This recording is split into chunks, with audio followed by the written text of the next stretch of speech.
Hello बच्चों, welcome back to my channel Akki Guru class में आप सभी प्यारे बच्चों का स्वागत है। बच्चों, जैसा कि आपने थंबनेल में देख ही लिया होगा कि बच्चों क्लास 10वीं 2 नंबर वाले प्रश्न बच्चों ऐसे प्रश्न है बच्चों जो कि आपको यहाँ से एग्जाम में 2 नंबर के प्रश्न सीधा देखने को मिलेंगे। बच्चों, क्लास 10th मैट्रिक परीक्षा का है। यहाँ से सब 2 नंबर वाले प्रश्न लिए गए हैं। 3 क्वेश्चन आपके स्क्रीन पर शो रहे होंगे, बाकी के क्वेश्चन आपको ये क्वेश्चन सॉल्व होने के बाद होंगे शो। ठीक है बच्चों, तो उम्मीद है बच्चों कि अगर आप अपने ये 2 नंबर प्रश्न नहीं खोना चाहते हैं, बचाना चाहते हैं, तो आपको वीडियो पूरा देखना पड़ेगा, क्योंकि बच्चों अच्छे खासे क्वेश्चन का कलेक्शन है बच्चों। तो चलिए समय बर्बाद नहीं करते, समय बेहद कीमती है।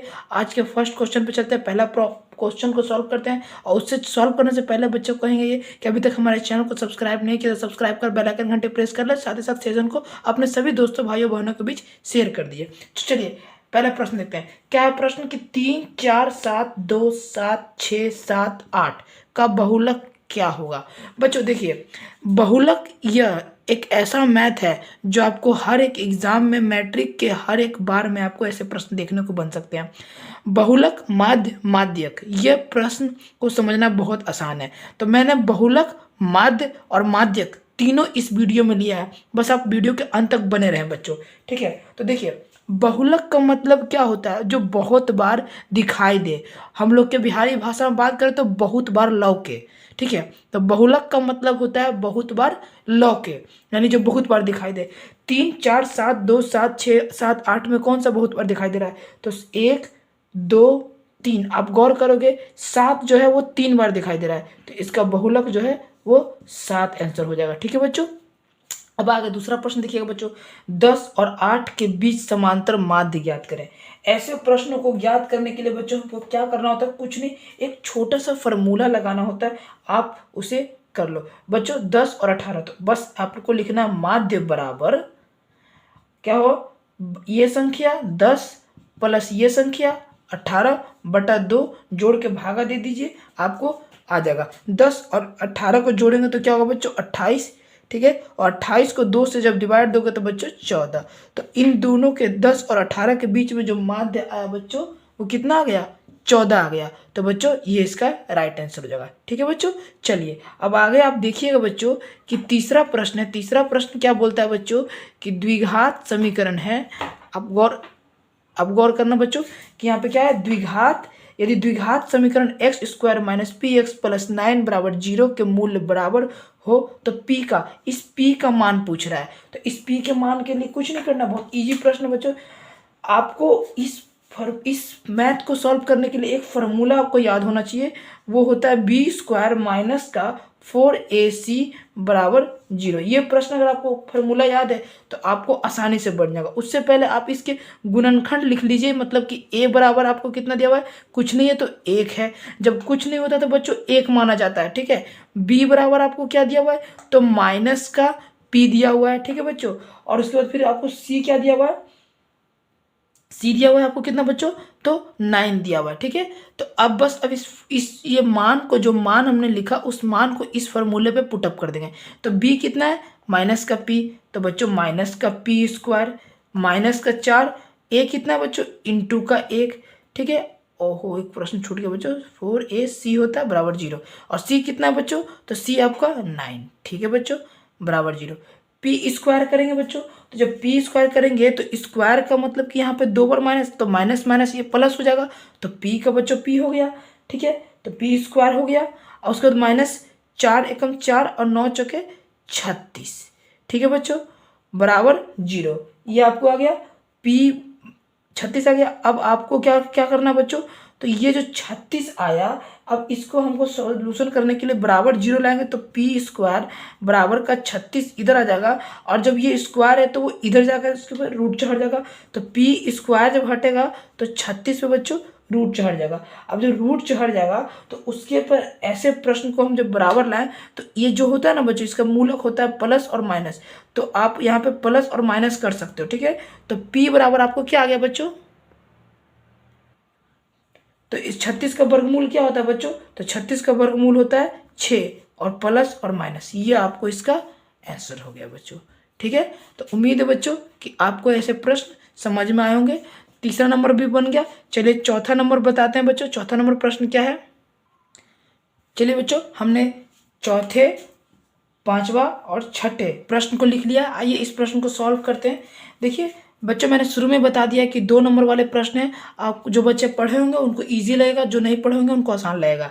ठीक है, देखिए यदि 11 और 13 अभाज्य संख्या है तो 11 और 13 का मासक क्या होगा। बच्चों मैं आपको बता दूं, अगर ऐसे प्रश्न आपको देखने को मिले तो आप एक बात हमेशा याद रखना कि 2 अभाज्य संख्या का मासा जो है बच्चों हमेशा क्या होता है, एक ही होता है, एक के बराबर होता है। आप लिख लो बच्चों, आप लिख लो यहाँ पे अभाज्य दो अभाज्य संख्या का मासा हमेशा एक ही होता है। ये आप लिख लो, ठीक है। 2 अभाज्य संख्या का मासा हमेशा एक ही होता है। अब ठीक है बच्चों, अब देखिए पांचवा प्रश्न देखिएगा बच्चों। पांचवा प्रश्न क्या है, बिंदु 5, 12 की दूरी मूल बिंदु से कितनी होगी। बच्चों ऐसा प्रश्न कुछ नहीं, बहुत इजी है। आपको ऐसे प्रश्न के मूल बिंदु की दूरी ज्ञात करने के लिए क्या करना है कि रूट का 5 का स्क्वायर प्लस 12 का स्क्वायर। 5 का स्क्वायर करेंगे बच्चों कितना आएगा 25, और 12 का स्क्वायर करेंगे कितना आएगा 144। फिर रूट इन दोनों को जोड़ देंगे तो 169, और इस 169 का वर्गमूल क्या होता है बच्चों, तो 13। ये बस मूल बिंदु 13 है बस, ठीक है। अब देखिए बच्चों, हम लोग छठे प्रश्न की ओर बढ़ते हैं बच्चों। छठा प्रश्न क्या बोलता है बच्चों, छठा प्रश्न है बच्चों, एक समबाहु त्रिभुज ABC की एक भुजा 8 सेंटीमीटर हो तो इसकी ऊंचाई क्या होगी बच्चों। ठीक है बच्चों, तो बच्चों ऐसे प्रश्न के लिए मैं आपको एक चीज बता दूं कि फॉर्मूला बेस्ड मैथ है। ठीक है, समबाहु त्रिभुज में जिसकी 2 भुजा आपस में सदैव बराबर रहे। ठीक है, तो ऐसे प्रश्नों के लिए आपको हमेशा लिखना पड़ेगा फॉर्मूला कि समबाहु त्रिभुज की ऊंचाई बराबर क्या होगी बच्चों, तो याद रखना √3/2 इंटू का a। ठीक है बच्चों, a मतलब साइड, एक भुजा। तो बच्चों √3 की जगह √3 इंटू 2 की जगह 2 इंटू कितना दिया हुआ भुजा बच्चों 8, तो 8। इसको इससे काट लेंगे बच्चों, कितना देगा 4। तो बच्चों जब इसको 4 और √3 को, तो जब 4 और √3 को गुना करते हैं तो कितने बच्चे 12 कर देंगे। बट बच्चों ऐसा नहीं, 4 और √3 को गुना करेंगे तो 4√3 आएगा। ये आपका जो आया आंसर आया। ठीक है बच्चों, उम्मीद है आपको प्रश्न समझ में आ रहे हैं। चलिए अब अगले प्रश्न की ओर बढ़ते हैं बच्चों, वो प्रश्न लिख लेंगे।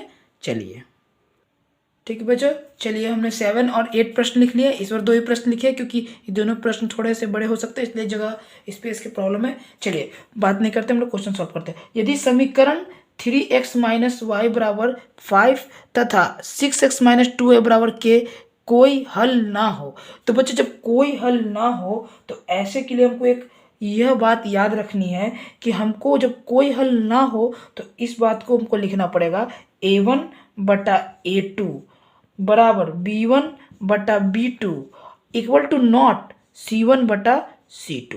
ये बात हमको लिखने का कंपल्सरी है, क्योंकि अगर आपने मैथ पढ़ा होगा बेसिक से इस चैप्टर को तो आपको पता होगा कि समीकरण के लिए जब कोई हल ना हो तो हमको उसके लिए हम ये चीज़ को लिखते हैं, ये फार्मूला को लिखते हैं। ठीक है, अब यहाँ पर आप बात करो तो A1 आपके लिए ये हो गया। बच्चों मैं आपको लिख दूँ ताकि आपको समझ में आए। A1 ये हो गया आपके लिए, A2 आपके लिए ये हो गया, B1 आपके लिए ये हो गया, B2 आपके लिए ये हो गया, C1 आपके लिए ये हो गया, C2 आपके लिए ये हो गया। ठीक है, तो A1 आपके लिए कितना है 3 लिख लेंगे। फिर उसके बाद A2 कितना है 6 लिख लेंगे, बराबर है B1 कितना है कुछ नहीं है बच्चों। तो मैंने क्या बोला, कुछ नहीं रहता तो 1 रहता है, तो -1 क्योंकि y के आगे माइनस लगा हुआ है। फिर B2 कितना है तो -2। ठीक है बच्चों, और उसके बाद क्या करेंगे हम लोग, ठीक है हमने ये लिख लिया। अब उसके बाद हम लोग को C1 भी लिख लेना है। तो C1 कितना है बच्चों हमारे पास, तो 5 है, इक्वल टू नॉट देंगे 5। C2 कितना है तो कुछ नहीं है तो K है। अब आप एक बार इसका कैलकुलेशन इससे कर ले या एक बार इसका कैलकुलेशन आप इससे कर ले, आपको बात वही पढ़ने वाला है, आंसर वही आने वाला है। तो चलिए हम लोग जो बच्चों इससे कर लेते हैं। ठीक है, तो अब एक गौर करना बच्चों कि माइनस यहाँ पे लिखेंगे बराबर ऐसे करके -1/-2 इक्वल टू नॉट 5/3 के, माइनस से माइनस कट गया बच्चों, क्रॉस मल्टीप्लिकेशन कर दीजिए, 5 दूनी का 10 के एकम के, तो के एकम के इक्वल टू नॉट और 5 दूनी का 10। आप इससे भी करोगे तो भी आपको यही आएगा। तो ये जो है कोई हल नहीं है, तो के इक्वल टू नॉट 10 आंसर ये आपका होगा। ठीक है, ऐसे प्रश्नों के लिए हमको इस तरीके का सोल्यूशन करना पड़ता है। ठीक है बच्चों, चलिए अब समय नहीं बर्बाद करते हैं, 8 नंबर के प्रश्न की ओर बढ़ते हैं बच्चों। ठीक है, देखिए 8 नंबर प्रश्न भी बच्चों फार्मूला बेस्ड मैथ है बच्चों। ये देखिए क्या बोल रहा है, भूमि पर 60 मीटर की ऊंचाई पर तथा 60 डिग्री के उन्नयन कोण पर उड़ती हुई एक पतंग की लंबाई ज्ञात करिए, कितनी होगी लंबाई, ज्ञात कितनी होगी। ठीक है, तो बस ऐसे प्रश्नों के लिए हमको क्या, जैसे क्या बोल रहा है, भूमि से 60 मीटर ऊंची, मान लीजिए प्यारे बच्चों की ये भूमि हो गया, तो यहाँ से 60 मीटर ऊंची ये हो गई। ठीक है, 60 मीटर ऊंची, 60 डिग्री के उन्नयन कोण बच्चों ये धरती है, उन्नयन कोण आपको पता है कि हमेशा नीचे बनता है, तो ये आपको जो बना, ये यहाँ आपको जो बन गया 60 डिग्री का कोण बन गया। तो बच्चों यह जो है दूरी, तो ऊंचाई तो आपको पता है कि 60 डिग्री बोल रहा है, 60 मीटर, 60 डिग्री का उन्नयन कोण, और ये आपको नहीं पता तो आपको एक्स मानना। आपको यहाँ से यहाँ पतंग की ये डोरी है बच्चों। ठीक है, ये आप इस जो टॉपिक को देख रहे हो ना, ये टॉपिक है बच्चों, डोरी है, आपको ये डोरी निकालना है। ठीक है, तो ऐसे के लिए ये फॉर्मूला बेस है। आपको आप गौर करो बच्चों, यहाँ पे गौर करने वाली बात यह है प्यारे बच्चों कि यह एक फार्मूला है, तो हमको पता होना चाहिए कि कौन सा फार्मूला लगाना है। तो आप पढ़े होंगे बच्चों कि लंब बटा कर्ण, कर्ण बटा आधार, आधार बटा कर्ण, यानी कि बच्चों PBH और इस तरीके से जो फार्मूला इसके होते हैं। तो आपको फार्मूला नहीं याद है तो आपको बहुत दिक्कत है बच्चों। यहाँ पे लंब बटा कर्ण, ये लंब है, ये कर्ण है। जब लंब और कर्ण का मान पुटअप करना है तो ये बच्चों इसको हम देंगे साइन 60 डिग्री, साइन 60 डिग्री ही होता है लंब बटा कर्ण, क्योंकि लंब अगर हम इसको समझेंगे बच्चों तो ये साइन 60 डिग्री बराबर लंब बटा कर्ण, ये फॉर्मूला बेस हो गया। ठीक है, तो जब लंब बटा कर्ण हो गया तो आपको लंब कितना, इस वाले भाग को हम लोग परपेंडिकुलर मतलब लंब बोलते हैं, इस वाले भाग को हाइपरटेनस मतलब कर्ण बोलते हैं, और इस वाले भाग को बेस मतलब आधार बोलते हैं। तो हमारे पास लिखेंगे साइन 60 डिग्री बराबर लंब, लंब कितना दिया हुआ बच्चों, तो 60 डिग्री, कर्ण, कर्ण कितना दिया हुआ बच्चों, तो कर्ण, इसको थोड़ा नीचे कर लेते ताकि दिखाई देगा आपको साफ के, कर्ण कितना दिया बच्चों, तो x। ठीक है, अब आपको वैल्यू लिख लेना है। तो बच्चों साइन 60 डिग्री का मान कितना होता है, तो √3/2, आपको फॉर्मूला भी याद होना चाहिए बच्चों। ठीक है, साइन 60 का वैल्यू कितना होता है, तो √3/2। अब 60 और बटा x, अब क्रॉस मल्टीप्लिकेशन कर लेंगे बच्चों। तो जब क्रॉस मल्टीप्लिकेशन करेंगे तो x का 3 से गुना करेंगे तो क्या आएगा बच्चों, √3x आ जाएगा, और 60 दूनी का 120 आ जाएगा बच्चों। अभी भी कुछ नहीं करना है हमको, अभी भी बहुत सारा काम करना है यहाँ पे कि x बराबर 120 और ये गुना में है तो ये नीचे में √3 आ जाएगा। अब जब √3 आ गया तो हम इसका हर परिमेयकरण कर लेंगे प्यारे बच्चों। हर परिमेयकरण करना तो बहुत ईजी है, √3 है तो ऊपर भी √3 और नीचे में भी √3। ठीक है, अब ये 120 और √3 को जब हम गुना करेंगे तो पता है प्यारे बच्चों क्या आएगा, तो बच्चों इसको और इसको गुना करेंगे तो क्या आएगा, 120 √3, और इन दोनों को जब गुना करेंगे तो √3 और √3 को जब गुना करेंगे तो हमारा क्या आएगा, तो सिर्फ 3 आएगा।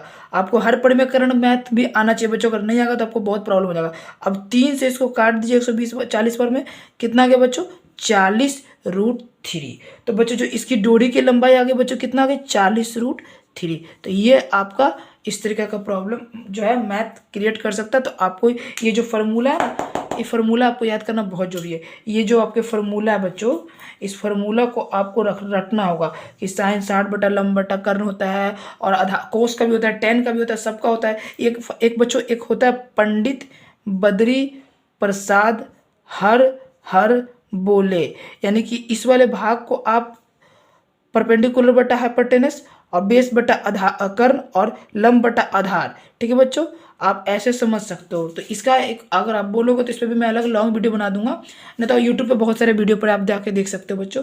ठीक है, अब चलिए अगले प्रश्न की ओर बढ़ते हैं बच्चों। अगला प्रश्न क्या बोलता है हमारा, चलिए बच्चों हमने 9 और 10 प्रश्न भी लिख लिया है, ये रहा 9 प्रश्न और ये रहा 10 प्रश्न। अब ऐसे प्रश्नों को हमको सॉल्व करने के लिए हमको क्या करना है बच्चों, इजी मेथड है, बहुत इजी है, आप बस फोकस कीजिएगा बोर्ड पर। प्रश्न बोल रहा है बिंदुओं 2 और 3 एवं -2 3 के बीच की दूरी ज्ञात करें। तो बच्चों दूरी जो सूत्र होता है उसे आप लिख लो। दूरी सूत्र it's most important, root under क्या होता है बच्चों, x 1 माइनस x2 का होल स्क्वायर प्लस y1, ठीक है बच्चों, y1 उसके बाद माइनस y2 का होल स्क्वायर, ठीक है बच्चों। अब आपको इसमें कॉमन वाली बात यह है कि आपको पहचानना है कि कौन x1 है और कौन y2 है। देखिए बच्चों, मैं अगर बताऊं आप सभी को तो यहाँ पर ये वाले पार्ट को आप x1 बोल सकते हो, ठीक है, और ये वाले पार्ट को आप x2 बोल सकते हो, ये वाले पार्ट को y1 बोल सकते हो और ये वाले पार्ट को y2 बोल सकते हो। बस आप इजी वे है, अब आप मेथड बैठाते चल जाओ, मान जो है वैल्यू पुटअप करते चल जाओ, रूट में बैठाओ। x1 कितना बच्चों, तो 2 है, माइनस है बच्चों। x2 कितना बच्चों, तो माइनस का ये देखो आप माइनस में है और ये ऑलरेडी ये माइनस माइनस और ये स्क्वायर लगा बच्चों, तो स्क्वायर का मतलब क्या होता है प्यारे बच्चों, तो माइनस माइनस क्या होता है, प्लस होता है। तो ये जब माइनस स्क्वायर लगा हुआ बच्चों, तो आप इसको नहीं समझ में आ रहा तो आप ऐसे कर लो बच्चों, ठीक है, माइनस है तो -2 का होल स्क्वायर प्लस y1 है, y1 कितना बच्चों, तो 3 है, ठीक है 3, माइनस y2 कितना है बच्चों, तो 3 का होल स्क्वायर। अब एक बात सोचो बच्चों, अब ये रूट अंडर है, 2 का 2 हो गया, माइनस माइनस क्या होता है बच्चों, प्लस होता है, और 2 है तो 2 उतार देंगे हम, ठीक है, और इसका स्क्वायर कर देंगे, प्लस 3 का स्क्वायर, और ये तो बच्चों कट गया है, 3 का स्क्वायर 9 और फिर 3 का स्क्वायर 9, तो 9 9 तो खत्म हो गया, 0 हो गया। अब ये 2 और 2 बच्चों कितना हो गया, 4 का स्क्वायर करेंगे कितना आएगा बच्चों, 16, और 16 का अगर हम वर्गमूल निकालते हैं तो कितना आएगा बच्चों, 4। ये आपका आंसर हो गया बच्चों। एक बार फिर से रिपीट करेंगे, आपको यहाँ पे प्रॉब्लम हो रहा होगा समझने में, क्या प्रॉब्लम हो रहा होगा तो देख लो आप। तो ये जो है 3 का स्क्वायर करेंगे 9 और 3 का स्क्वायर करेंगे 9, तो ये आ गया, ठीक है, और उसके बाद 9 और 9 घटाएंगे तो 0 आ जाएगा, तो इसीलिए यहाँ पे कुछ नहीं, डायरेक्ट 0 आ गया। और ये माइनस माइनस प्लस हो गया, 2 का स्क्वायर करेंगे 4 आ जाएगा बच्चों, और उसके बाद खत्म हो गया, 2 का स्क्वायर 4 और 4 का स्क्वायर करेंगे तो 16 आ गया, ठीक है बच्चों। चलिए अब अगले प्रश्न की ओर बढ़ते हैं बच्चों, उम्मीद है आपको ये प्रश्न भी समझ में आया होगा, ठीक है। चलिए अब 10 नंबर प्रश्न देखिएगा बच्चों, यदि 3 4 5 17 1 तथा x, ये x है बच्चों, ठीक है, x का माध्य 6 है तो x का मान ज्ञात करें। बच्चों इजी प्रश्न है, कुछ नहीं करना, ऐसे प्रश्न भी बहुत आसानी से बन जाते हैं। इस प्रश्न को सॉल्व करने के लिए आपको बता देते हैं क्या करना है बच्चों, 1 सेकेंड, बोर्ड सही कर देते हैं बच्चों। ऐसे प्रश्नों के लिए आपको पता है क्या सोल्यूशन करना बच्चों, कि इस प्रश्न को आपको पहले लिख लेना है, माध्य कितना दिया बच्चों, तो माध्य लिखना है, माध्य बराबर कितना दिया, 6 बराबर कितना मान दिया हुआ है, 3 दिया हुआ है, प्लस 4 दिया हुआ है, सबको ऐड कर लो, 5 दिया हुआ है, प्लस आपको 17 दिया हुआ है, और उसके बाद बच्चों प्लस का x दिया हुआ है, और बट्टा में बच्चों क्या कर देना है आपको, तो जितनी संख्या है उतने से डिवाइड देना है, 1 2 3 4 और 1 5, 1 2 3 4 1 5, ठीक है। अब ये क्रॉस मल्टीप्लिकेशन कर दो, इसको इससे गुना करोगे क्या आएगा बच्चों, 6 5 30 आ गया। अब इस सबको जोड़ दो बच्चों, तो कितना होगा, 4 3 7 और 7 और 5 कितना होता है, 11, 11 और 17 बच्चों कितना होता है, 29, ठीक है, तो ये आपको हो गया 29, और ये प्लस का x, ठीक है। अब x को आप इधर ले आओ, x बराबर, ठीक है बच्चों, और ये जो 30 है वो आपको इधर आ जाएगा, और ये प्लस वाला 9 है, ये माइनस का 29 हो जाएगा बच्चों। अब x बराबर 30 में से 29 घटाएंगे तो क्या आएगा प्यारे बच्चों, बताओ आप, 1 आएगा, ये आपका आंसर आ गया, ठीक है। तो ये था बच्चों आज का प्रश्न, 10 क्वेश्चन थे 2 नंबर वाले, उम्मीद है आप सभी को पसंद आए होंगे। तो बच्चों आपसे रिक्वेस्ट है, एक विनती है आपसे कि हमारा यह क्या हुआ मेहनत आप सभी को पसंद आ रहा है तो हमारे चैनल को सब्सक्राइब कर बेल आइकन घंटी प्रेस कर ले, अगर आप चैनल पर नए हैं तो, और आप पुराने होंगे तो आपने कर ही लिया होगा, और नहीं किया तो प्लीज़ बच्चों अभी कर लीजिए, ठीक है। और वीडियो को पसंद आया आप सभी को तो प्यारा से कमेंट कर दीजिए कि हमारा पढ़ाने का तरीका कैसा लगता है, और अपने सभी भाई बहनों के पास शेयर कर दीजिए। और हम टीचरों की तरफ से यही प्रार्थना है कि हमारे चैनल पर जितने बच्चे तैयारी करें, भगवान उनके माता पिता की लंबी उम्र करे और उनको अच्छे से एग्जाम में नंबर आए, पास होए, और खूब मेहनत करे, खूब तरक्की करे, ठीक है बच्चों। तो बस आज के लिए इतना ही, मिलते हैं अगले स्टडी वीडियो में, तब तक के लिए अपना ख्याल रखें, अपने माता पिता का ख्याल रखें, बाय बाय, टेक केयर, जय हिंद, जय भारत, स्वस्थ रहिएगा, मस्त रहिएगा।